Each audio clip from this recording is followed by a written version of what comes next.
from our digital devices. We can be as distracted by our fears and anxieties, and other aspects of our non-academic life, as we can by our phones and laptops.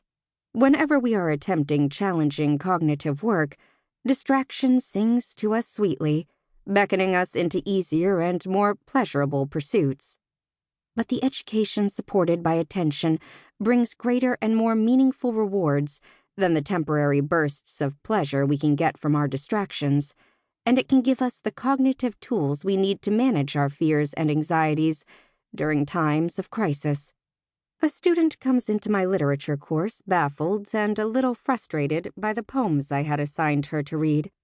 We circle our desks and work our way slowly through one of those poems, and then finish with a writing exercise in which I ask her to think about how the poem connects to her own life experience. Through the attention she has given to the class and the poem, she emerges with new insights into humanity's right relationship with the natural world. A student who has no idea what she wants to do with her life hunkers down over an experiment with a lab partner and finds in those test tubes something so fascinating that it launches her into her major and ultimate career path. While we were all teaching and learning remotely, I watched one of my daughters, who has struggled with anxiety, complete an art class online, working patiently at her charcoal drawings under the occasional online supervision of her teacher. Later in the evenings, I would sometimes find her holding coloring and drawing sessions with her younger siblings in her bedroom, helping all of them find comfort during this crisis through the exercise of their creative faculties. Digital devices did not create the challenge of cultivating student attention and support of these kinds of life-altering learning experiences. We have been sidetracked in recent years by assertive voices who lay the entire blame for our distractible natures at the feet of our laptops and phones. But to place the blame exclusively there only works if you ignore the architectural features of our brain that make us prone to distraction, or the long history of humans complaining about the distractibility of their minds. Although we have more distractions today than we had in the past, and more powerful distractions in the form of our digital devices, teachers have always wrestled with the challenge of capturing and sustaining student attention in support of their learning.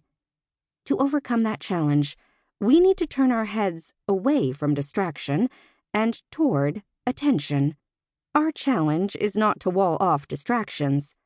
Our challenge is to cultivate attention and help students use it in the service of meaningful learning. This book emerges from my convictions about the essential role of attention to education.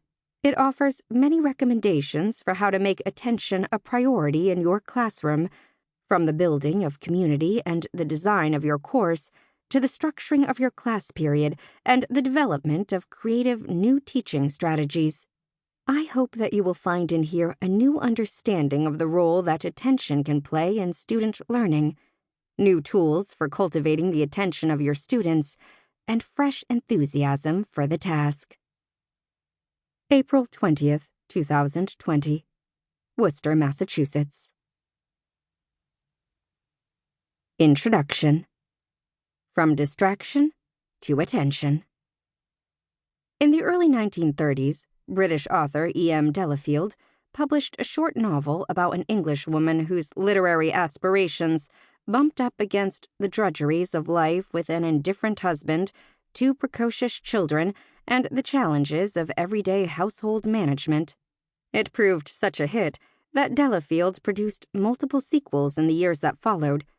In the second installment, The Provincial Lady in London, the title character has scored an unexpected success with her own first novel. After its publication, she describes sitting in a literary conference in Europe, struggling to pay attention to the proceedings. Literary conference takes place in the morning. I'm sorry to find attention wandering on several occasions to entirely unrelated topics, such as companionate marriage, absence of radiators in church at home, and difficulty in procuring ice. Make notes on back of visiting card in order to try and feel presence at conference in any way justified. Find these again later and discover that they refer to purchase of picture postcards for Robin.